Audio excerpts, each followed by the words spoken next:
ഇന്ന് നമ്മൾ പരിശോധിക്കുന്നത് കൗണ്ട് ഇഫ് എന്ന ഫംഗ്ഷനെ കുറിച്ചാണ്. ഉദാഹരണം ഇതുപോലെ ഒരു ഡാറ്റാബേസ് ലഭിക്കുകയാണെന്ന് കരുതുക. ഇവിടെ കുറേ ഐറ്റം ഉണ്ട്, ടൊമാറ്റോ, ആപ്പിൾ, ഓറഞ്ച്, അങ്ങനെ അതിൻ്റെ ടൈപ്പും ഉണ്ട്. വെജിറ്റബിൾ ആണോ ഫ്രൂട്ട്സ് ആണോ എന്നുള്ള ടൈപ്പും ഉണ്ട്.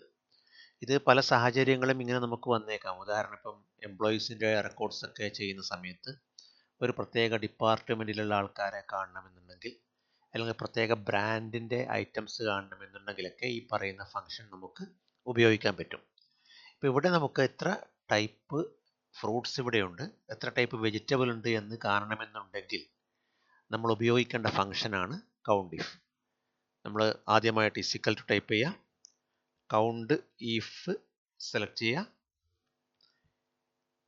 എന്നിട്ട് നമുക്ക് ടൈപ്പാണല്ലോ ചെക്ക് ചെയ്യേണ്ടത്, എത്ര ഫ്രൂട്ട്സ് ഉണ്ടെന്നാണ് ചെക്ക് ചെയ്യേണ്ടത്, എത്ര തരം ഫ്രൂട്ട്സ് ഇവിടെ ഉണ്ട് എന്നാണ് ചെക്ക് ചെയ്യേണ്ടത്. അപ്പം നമ്മളിവിടെ സെലക്ട് ചെയ്യുന്നു, കാരണം ഇവിടെയാണ് ആ ടൈപ്പ് നമ്മൾ ടൈപ്പ് ചെയ്ത് വെച്ചിട്ടുള്ളത്. അപ്പോൾ B2 മുതൽ B8 വരെയാണ് നമ്മൾ സെലക്ട് ചെയ്ത റേഞ്ച്. എന്നിട്ട് അതിൽ എന്താണ് സെലക്ട് ചെയ്യേണ്ടത്, ആദ്യം റേഞ്ച് പറഞ്ഞു കൊടുത്തു, അതിൽ എത്ര ഫ്രൂട്ട്സ് ഉണ്ട് എന്നാണ് സെർച്ച് ചെയ്യേണ്ടത് എന്നതുകൊണ്ട് ഫ്രൂട്ട്സ് എന്ന കണ്ടീഷൻ കൊടുക്കുക, എൻ്റർ അടിക്കുക. നമുക്കിപ്പോൾ 4 എന്ന റിസൾട്ട് ഇവിടെ ലഭിക്കുന്നത് കാണാൻ സാധിക്കും.